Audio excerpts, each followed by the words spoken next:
What have you learned from audience feedback? The audience feedback made me aware of both the positive and negative aspects of our music video and what we could improve and what if people recognised what the narrative meant and stuff.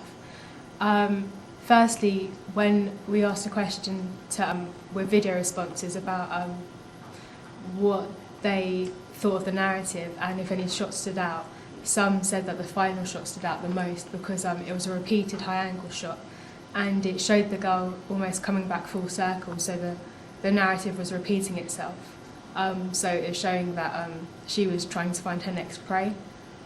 And with regards to the written feedback on YouTube, one person commented that the cutting rhythm was particularly good because when the boy finds out about the girl, because it shows his realisation, and it was highly effective because of that.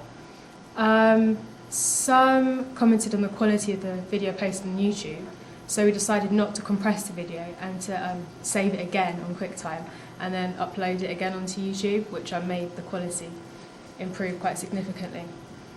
Some criticisms of the video were that some of the shots were quite unsteady and shaky during the scenes in which the boy discovers the girl's secret, but we decided again to keep them shots because we thought it reflected his state of confusion about what was going on as he was beginning to realise what the girl was up to, so we decided to keep the shots. Some people also found that there were continuity errors within the video, but we decided again to keep them because, well, they thought it was the doll, with the scene in which they have dinner, and they saw that the doll had moved from place to place. But we decided again to keep that within our video because we thought that it emphasised our motif throughout the video, and it kind of gave the impression that a doll was always in their lives. So we thought it was both a positive thing and a negative thing that there were continuity errors. But we received quite mixed feedback on our other motif, which was the colour red. We thought that maybe this was because we also had a lot of pink within our video, so maybe it kind of took away from the boldness of the red, even though we incorporated it throughout our video. If our viewers understood the narrative, we incorporated Barth's theory of cultural backgrounds creating different cultural experiences depending on the person. So audiences could interpret the narrative differently depending on their background. So, but most thought that it was the female protagonist's motives were that it was a childhood obsession, but some thought that it was like the embodiment of her idea of perfection, so she was trying to seek that within other boys.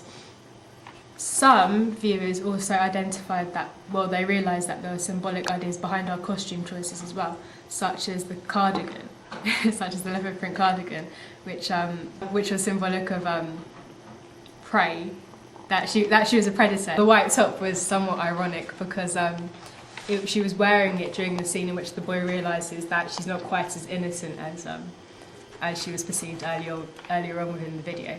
Go.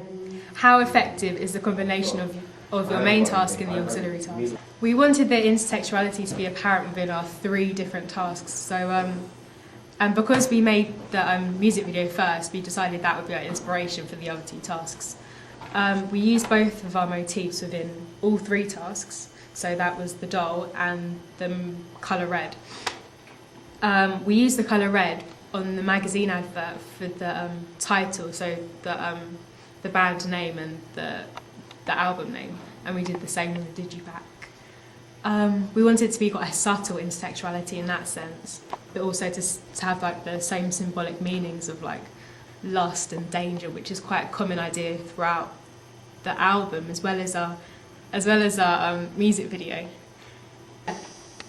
But also, because the 2 auxiliary texts were made for the album and not for just the single of the music video, we decided that we wanted to make it relate a bit more to the album as well. So we decided to use like a backdrop of a brick wall and the girl seen walking past it. So the wall like relates to the album, which is called Wall of Arms.